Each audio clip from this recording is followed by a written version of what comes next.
Live. 3, 2, 1.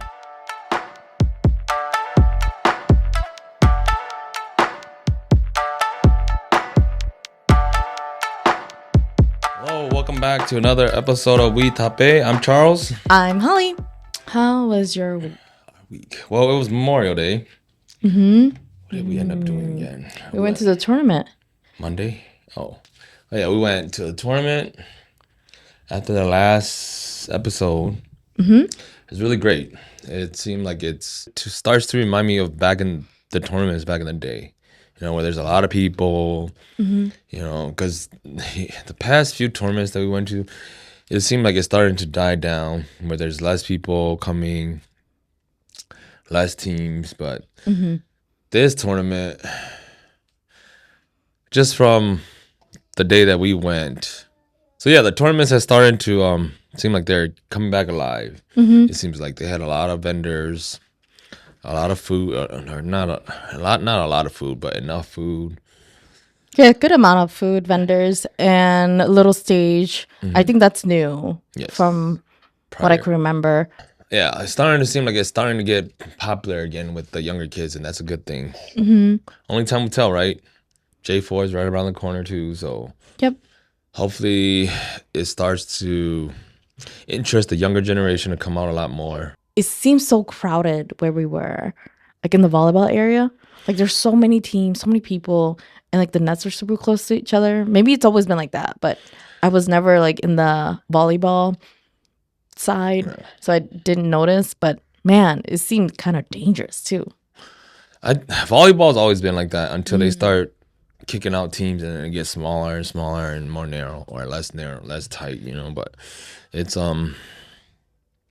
just good to see a lot of kids being out there again too, you know, because it seemed like for the longest there, since after I played in 12 or whatever, even like before then, like or up until then, it's starting to die out a whole lot. Oh, well, first and foremost, congrats to TC Rejects from volleyball, Yes, they won first. which is our uncle. One of them is our uncle. Uncle is the setter. He's supposed to be on one of the podcasts, but he's kind of busy, so. But I did watch their video or their final games, and you realize like TC Rejects are like the older generation, and they're going against the younger generation, it seemed like. So that's really interesting to see that. Congrats to Brothers too for winning first. It was brothers. I had no idea who won. I read BV's, and I was like, wait, BV didn't win? I don't even know who won. Yeah, I think it was Brothers that won. And then what about the girls? Blitz won. Blitz, okay. Congrats to Blitz too. Yeah, I haven't been out in that scene for a while. It was nice to get back into it. It's been at least over. When was the last time you played? Oh, I don't even remember. Probably 4 years ago, probably. Before I had her. Probably 4, yeah. It's been a while, but just stepping into that tournament, I was so amazed. Like, there's so many turnout, but then that was only one side that they used. They did do, I think, under 18U on the other side. Yeah. I think for football. I think that's what it was. It was football. So that's kind of cool. Yeah, there was cornhole too. It's good to see the diversity there. Yeah. Oh, we also went to Valley Fair. Yeah, Valley Fair on Sunday. Yeah, that was interesting. Such a long day. I mean, 2 days back to back in the sun. Man, could you imagine? Man, I got tan a little bit. I mean, we all did. Yeah, it was fun, but the water park, the new addition, wasn't as great as we expected. I mean, it was exactly what I expected. It was. Yeah. But then last year that we went to Valley Fair, I did not explore at all the water park. I just stayed in one area. I didn't even go to the wave. And yeah, but this time I did a little bit. We actually went over the bridge to the lazy river, did a smaller kiddie pool, and then the other splash pad too. And the newest addition is the kiddie pool with the slides. That was pretty cool, but it's almost like, do you swim in there? And the risk of getting like hit with the kids coming down the slide. Like, I don't know what to do in this area. But it was nice. It's a good addition. And the only thing I would say is that the slides are so big that when you go down the slide, it almost seems like you can't go down foot first. It seemed like you're like, oh, and then you turn to the side because the slides are like So wide. so wide. I feel like it was over supervised for those baby slides. Well, it is for Younger younger kids. Yeah. And it was really fun seeing the kids on the rides, even though they went on just the kiddie rides. Yeah, we went to Planet Snoopy. That's the kid friendly area. It was nice because even though no one wanted to ride the rides with Ariel, she was Persistent. of riding. And I was like, oh, I mean, as long as she wants to. But unfortunately, there was a storm that was coming Towards the end, yeah. We had to leave. But that was nice. Yeah, I think, well, I was glad it wasn't so packed. So it was like great, I didn't want it to be where it's like super packed because it was a holiday weekend too. It was super packed and like the lines are super long. You're sitting in line for like 20 plus minutes, just go on one ride. Well, we did not explore the whole place. We stayed in Planet Snoopy. So that was nice. Like there wasn't that many kids. But I think if we went to like, still Venom or Wild Thing, I think there probably would have been a little bit of a line. But since we only stayed in that kiddie area.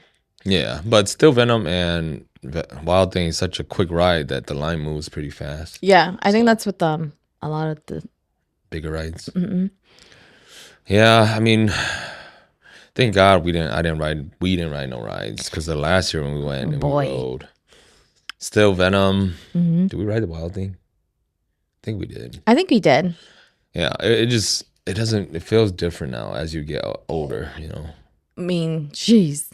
You don't think you get old, but my gosh, like any sort of motion, even sitting in the back of the car, I'm like, I'm getting sick. It's terrible. And I was telling the kids, I was telling Ariel, I don't want to go on any rides because my stomach is going to be in my butt, after this. And I'm going to feel crappy the whole day, I have to take some sort of med or something. But yeah, I mean, luckily she had a good attitude that day, so she was like, okay, I'll just do this and do that. So that was nice. And she's the oldest, so she didn't have no kids around her age to want to go. Well, luckily Auntie went on the way with her, which is the first ride. I know she really wanted to ride. I'm like, I'm not gonna go there with you. I think the kids had so much fun with the wave too, though. You just seen that giant splash coming through. You're either scared or you're gonna stay still and you're gonna get wet, Monday we finally went fishing. Yes, finally did. Yeah. Caught. It wasn't that great either. So yeah, we should have caught 3 or 2. Caught 1. Yeah. I did not catch anything. Yeah. I mean, it was the lake we went to, I think is past its peak, or it's not past its peak, but like not quite there yet. Well, it is there, but like where we fish, it's super weedy already, So it's kind of hard to fish around the weeds. Yeah. We would have went there like probably like earlier in the month. I think it would have been perfect. But we've been so busy that, just don't have the time to go. And then when we do have the time to go, it's kind of tired. You don't really want to go. Yeah. So. I mean, the area that we went to wasn't the greatest. Yeah, that was our week for Memorial Weekend. That was a long weekend. But it's the end of May, going into June. Yeah.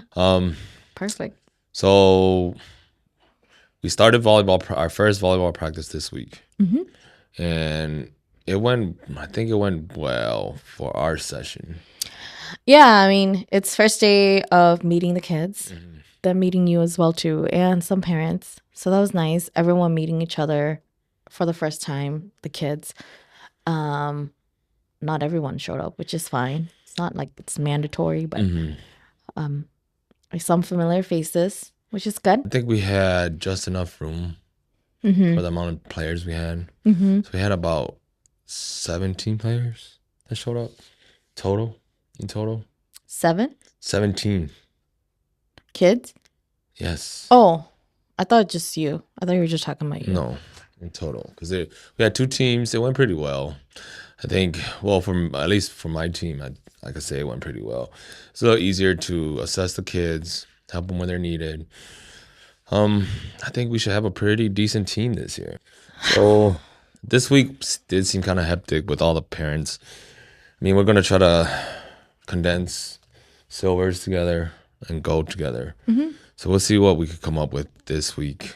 Sounds like that's probably the best route to go, but it's a little tricky with parents who have multiple kids that are in different groups. So hopefully you guys can figure something out in the back end. Do you want to go into today's topic or our new segment that we are launching today? Stories that we want to tell each other, whether it's stories from Hmong Talk or Am I the Asshole? We're just going to read them to each other and put our takes into it. So hopefully you guys enjoy this new segment that we're going to do. I have one here. It says, am I the asshole for not wanting my sister at my birthday dinner? Since Christmas, my relation with my sister is not great. It wasn't even great before, but now it's almost inexistent. Inexistent. That's a word, right? For the first time in 3 years, my boyfriend's daughter was with us for Christmas. She is 20 years old, and she met my family for the first time. My sister didn't really try to know her name, didn't really talk, and even had a bitchy attitude with her while playing a card game. I ended up asking her to respect my stepdaughter, and things escalated quickly. She yelled at me and leaped downstairs to go cry. We saw each other at my kid's birthday in January, and my kid's birthday. We saw each other at my kid's birthday in January and my nephew's birthday in February, and everything was normal. We talked and laughed. At Easter brunch in March, she didn't talk to me, didn't say hi. And at the end of brunch, she kissed goodbye to everybody except me. So I told her goodbye, turned around and left. 2 weeks later, my mom came to my house and told me that my sister called her to complain that I wasn't visiting her in her new house. I told my mom that my sister never told me she had officially moved in the house or told me the address or told me that I could visit her. And she didn't even talk to me the last time she saw me. At my mom's retirement party, my sister didn't talk to me all night, except one time, to ask me if I wanted to finish her plate since she wasn't hungry anymore. When I stand up to leave and said goodbye to everyone, she ignored me. So this week, God, this person must not be. So this weekend, when my mom asked me if I was available on July 4th for my birthday, Canada here. Oh, there we go. She only celebrated every 5 years. I told her I was, but wanted something simple with both my parents, my boyfriends, and our kids. Once she understood that I don't want my sister there, she was pissed, told me she was tired of my childish attitude, and told me to organize my birthday dinner alone, and she'll see if she will be available. So am I the asshole for not wanting my sister at my birthday at all? I think feelings are valid. I mean, her sister it's a two-way street in a relationship, even with your siblings, right? Yeah. And I mean, I think it just comes to a time where she might have to just be the better person and apologize to her sister to kind of just mend things, even though she feels like it's not her fault. But she only knows from her side of the story. Right. So she hasn't asked her sister or had a civil conversation with her sister about why her sister's treating her that way. Yeah, it seems very on and off, right? So she started with Christmas, and then January, and then kid's birthday, February, kid's birthday, everything seems normal. And then Easter, and then now to retirement. It seems like it's very wishy-washy in a way. Like they'll talk and they won't talk, and the next time they'll talk, they won't talk. But to me, that sounds almost like, I don't know, immature. Like whatever you guys have, just hash it out and leave it in the past. I almost think it's like that's what they should do. To me, it sounds like the sister that she's having issue with is probably going through like a midlife crisis too, and she's probably just taking out all her frustration on her sister. Yeah, because she probably has done that her whole life. You know, just from what from what I'm getting out of this. I guess since it's so drastic and random, it's kind of like maybe she's going through like a midlife crisis, and she has nobody else. She don't know how to take out her anger or frustration out on anybody else but the sister that wrote in. I wonder if they have more siblings. I don't know. They should Yeah. say. Doesn't say. Do you want to see the top comment? Yes. Okay. This one says, I feel for you. I'm sure it hurts you. So I agree she should not be invited. Have a birthday celebration with your boyfriend and the kids this year. That's 30 thumbs up. The next one says, no, I don't think so. She wants to ignore you. Let her ignore you. But make sure after this, you don't go chasing after her. Here's the next one. My God, you sound like my sister and my mother, always nitpicking over who said hi last. My mom says my sister hasn't called me in 3 months, but my mom has also not called her sister in 3 months. Not once did you say that you try to reach out to her, but you're mad that she's not reaching out to you. Stop being so damn stubborn. Call your sister and hash it out before you end up 75 and lonely as hell because you have 3 sisters that you never freaking talk to because you feel like they should be calling you first. I roll. I mean, that person sounds like they have that issue already. That's why they're writing that in. Or it seems like they know of someone. To say like, you don't want to be 75 and have all these sisters, but you guys are not even close at all. So yeah, I mean, I totally agree too. They say like, oh, be the bigger person and apologize first. Or I mean, I'm not telling her to be the bigger person, but I'm telling her to like be reasonable and like don't just nitpick things, and maybe see your actions too. Like, what are you doing? Are you trying to reach out? Are you texting her? Are you guys talking occasionally? Not like every day, obviously, but I think it goes both ways. Yeah, I mean, with my experience and with my siblings, we all had our differences growing up, had our issues with each other growing up. But now, as we gotten older, like I think we've learned to let it go without talking to each other, or apologizing to each other, because like I guess we've all kind of, you could say, mentally forgave each other. But compared to like my 2 younger brothers, like I had a long, deep talk with my brother, with one of my brother, and I like, me and him never had this like deep of a talk, but I've told him I know I wasn't the greatest older brother to you. I wasn't the nicest. I didn't give you everything that you wanted, but I had a reason why I did that. Like I pushed you away because I didn't want you to grow up and be just like me. I wanted you to be better than me. So me and my brother, we've talked, and I hope he understands where I was coming from. I mean, I told him I'm sorry. I if I could go back, I would be a better brother. What about with your experience with your siblings and family? Oh, with this story? How would you have handled the situation? Let's say. I mean, it's easier to see like someone else's like story, right? And you're like, and just react off of it. Reacting off of it. But when it comes to like your personal, it's like, if anything, I could probably relate to that a lot, to that story, which I didn't realize until like actually reading it. You're like, oh wow, this is what I'm kind of going through too. I mean, I have kids too, so then I feel like I always want to be the best version of myself, even if it's in front of my siblings or my family, my own family. Like I always try to make the best decision, and like if I don't have to react a certain way, I'm not going to.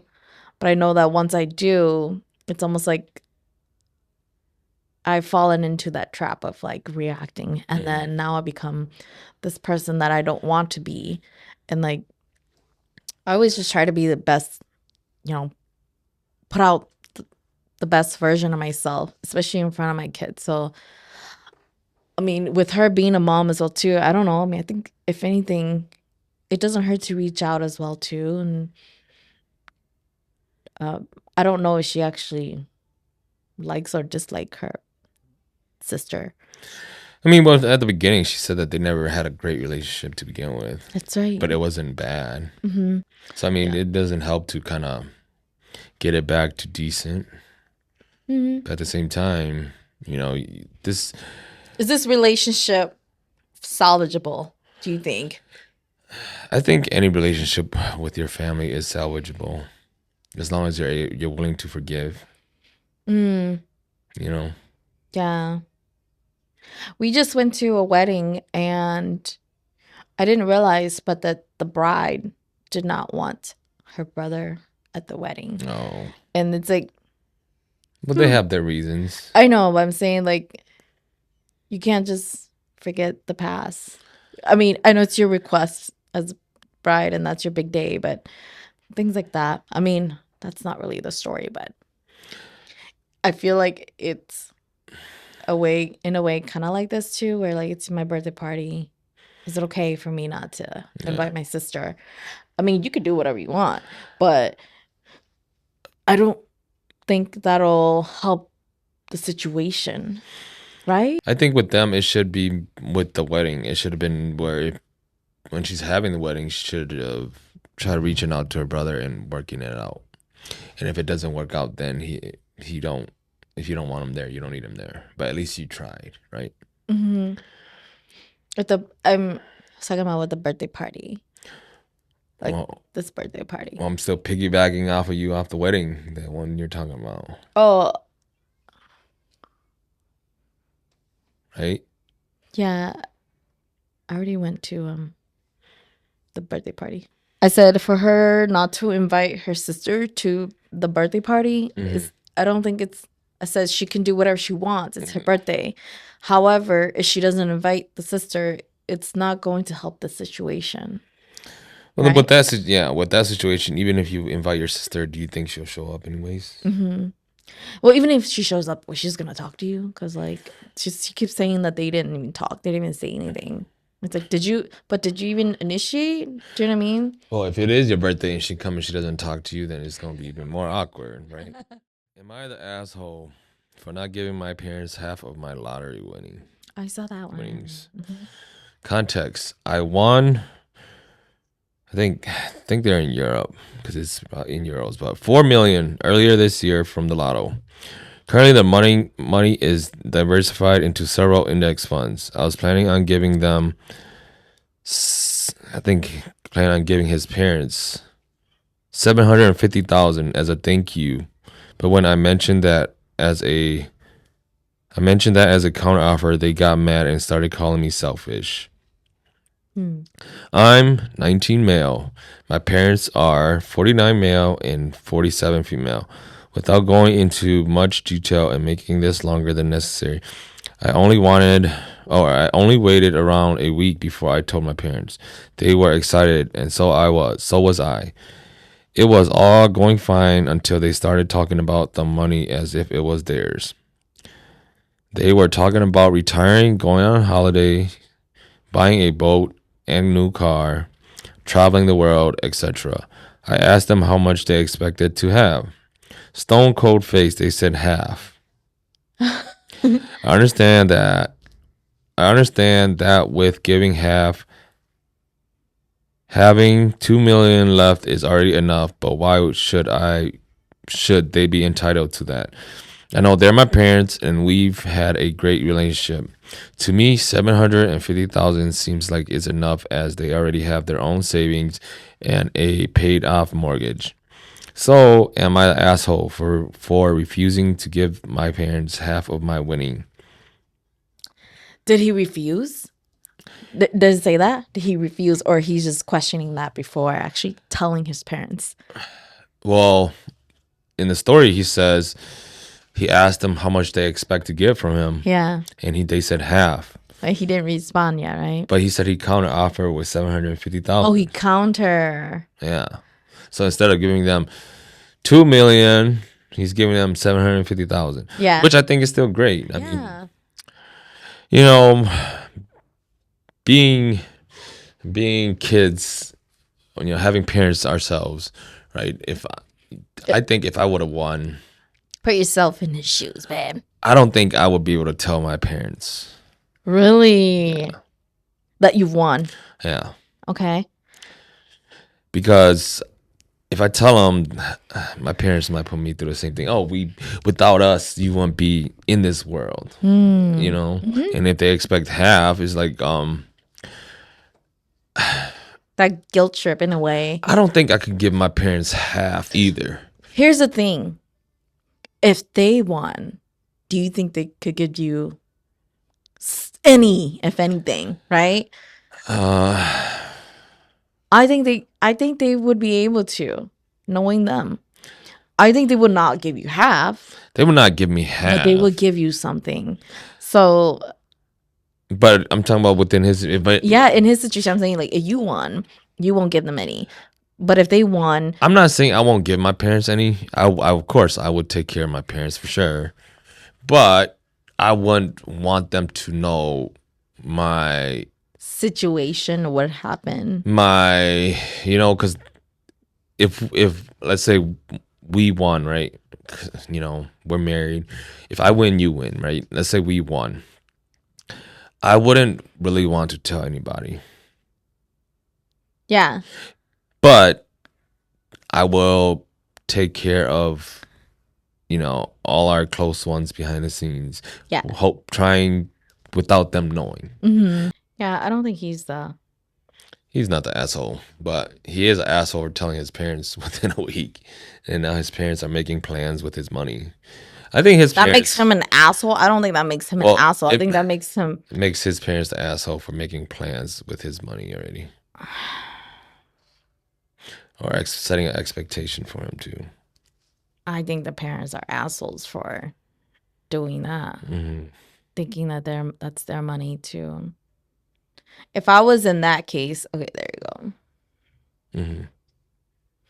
So he wants to give like $870 million. Damn, that's a lot of money too. Like, I would not say no to that either. First of all, as a parent, I would not want to even get into that conversation. Do you know what I mean? Like that's your doing. Whatever you decide to do, you want all that money and whatever.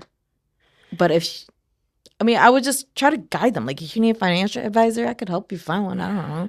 Then go from there. And then if he ever wants to, out of his own bottom of his heart, on his own, if he wants to give money, then it is what it is. But money is such like a big factor to a lot of people, right? I feel like if I accept it, I don't want them to hold that against me. If I don't accept it, I don't want them to hold that against me either. Well, those are your parents. Yes. So then, like he said, they had a great relationship to begin with, until he told him he won. So I'm pretty sure that's why he told him that he won, because they had a great relationship. He had a great relationship. That's what I'm saying. Like, money is such a big factor that, like, dude, just look how quick your parents were thinking that that's their money. You know what I mean? Like, money is the root of all evil, I always say. That should be the title of our episode. Well, you know what I mean? It's just like when we were offered money or whatever, and it's like I know at the end of the day, this right here is probably gonna bite us in the ass, or someone's gonna use it to their power to go against us. And I don't like to be in that type of situation. I just wish people were just doing, like, if people were just to do things out of their own generosity, their own pure heart, then great. Do you know what I mean? I don't want to accept this money, and later on you're like, you're holding that and you're dangling that in front of me because of X, Y, and Z or something. Do you know what I mean? So I think money is a very big factor to a lot of people, even if you don't want to admit to it. And I tried to be very careful with my decision when it involves money. It's too bad that you told your parents, but I don't think you're the asshole. You still offer them some sort of money. I think your parents are kind of... They say money changes you, and even if money doesn't change you, it changes the people around you when they know you have money, right? Yeah. So, babe, that was actually my story, just so you know. Oh, Yeah, I knew that Sorry. was mine. It's okay. Okay. Good. Yeah. This is from Hmong Talk. This one is mine, anonymous, 2 days ago. I hardly ever saw my sister because we live 4 hours apart, but she called me constantly crying about her husband abusing her. Sometimes she needed money because he spent everything they had, and sometimes he just needed someone to talk to after another fight. No matter what, I was always there for her. Even when I was struggling myself, I would skip paying my own bills just to send her money because she was my only sister. A few months ago, I was in her town for work and decided to visit her. The moment I saw her, my stomach dropped. She had bruises all over her body, a black eye, and a busted lip. I was furious, but I tried to stay calm because I didn't want to upset her even more. We sat outside talking on the porch like everything was normal. Before I left, I offered to take her and her husband out to dinner, but she refused and said he would get angry if she left the house. I didn't push it, so I said goodbye and went back to my hotel. Later that night, she called me crying hysterically. Before I could even ask what was wrong, the phone disconnected. I immediately drove to her house. As soon as I got there, I could hear her screaming from inside. The front door was open. When I ran in, I saw her husband holding her over the toilet with a knife against her throat while he hit her. I tried pulling him off of her, but he shoved me away and pulled out a gun, threatening to kill both of us if I didn't leave. I ran outside shaking and called the cops, but I couldn't leave my sister there alone, so I went back inside. When he heard the police were coming, he suddenly changed. He started crying, apologizing, saying he loved her, blaming the alcohol, and begging her to lie for him. And she tried to. Even with the cuts on her throat and bruises everywhere, she still defended him. The police arrested him anyway. A few days later, both my family and his family turned on me. They said I embarrassed everyone by calling the cops instead of handling it privately. They told me I should have stayed out of the marriage. Some of them even demanded I pay money for the shame I caused the family. A few months later, he got out of jail, and my sister went right back to him. To this day, my parents barely speak to me, and my sister blames me for everything that happened. I still replay that night in my head constantly. I still hear her screaming sometimes when I try to sleep. I miss my sister so much, but deep down inside, I still wonder if I did the right thing. Was I wrong for trying to save her, or was I supposed to wait until I was identifying her body instead? Oh, man, that's so hard. That's a hard topic, or not a hard topic, a hard situation to Be in. You want to explain your point of view? I think 4 hours apart. Ugh. I think this is a very unpopular opinion, Touchy, yeah. or I'm saying my opinion. If your sister is not done, then she's not done. You know what I mean? It's unfortunate, but I don't want to dance around it, especially when you know that the sisters went back to him right after. Yeah, Yeah. I don't know. I just can't wrap my head around it, but I think I am trying to. But it just seems like she's just, no one can really save her But herself. but herself. And it does tear a family apart, relationships apart too. You know what I mean? Because look at what she's going through. What she put herself through. No, I'm talking about the girl that wrote the story. Yeah. It does tear people apart. It's not just that family, that relationship, that marriage. It's like your whole family, everyone around you. Your sister's going through all this, as in the writer, but yet you're still running back to this terrible situation. It's like, oh my God, do you know that this doesn't just affect you? It affects your whole family. If you have kids, oh my gosh. And your sisters can't even sleep at night because of what she experienced with you and your husband. Like, oh, That's terrible. I think she probably loves her sister too much, to where she's always there for her sister. I mean, it gets to a certain point where you kind of have to get fed up with it and be like, oh, I've helped you so much, and yet you still can't figure it out for yourself. So you kind of got to stop helping them, you know? And now, like, you love her so much that you've always helped her. And then now that you've kind of overstepped and helped her more than what everybody think you should have, because you called the cops on her, you know, your brother-in-law, for, you know, almost killing your sister. Both of you guys. Yeah, almost killing the both of you guys. Now you're the problem. But I mean, you should have just taken a step back and be like, okay, I've helped you this much, and if you can't figure that you need to leave him, then I guess you're gonna have to just deal with it. Yeah, don't call me anymore. Don't get me involved, because like this is traumatizing for me too. Like she can't even sleep anymore. She's replaying the whole thing in her head. Like some nights, it's like, gosh, try to be the bigger person or protecting your loved ones, but yet everyone turns on you. I feel so bad for this writer. Sometimes you've got to not say give up, but give up for somebody to realize, you know. This is like what they say, you don't know what you've lost until it's gone, right? Yeah. I think the sister that's in the marriage, I think she needs some time to be alone. Well, it's kind of like maybe that's what she's scared of. That's why she stays with her. Yeah, I was just gonna say abusive husband, you know. And if she can't come to realize that it's not being alone is not as bad as being beat up every in day. This situation, yeah. Then sheesh, rather be alone. Well, that's what she needs to figure out, I guess. But yeah, it's a shame that happened to the sister.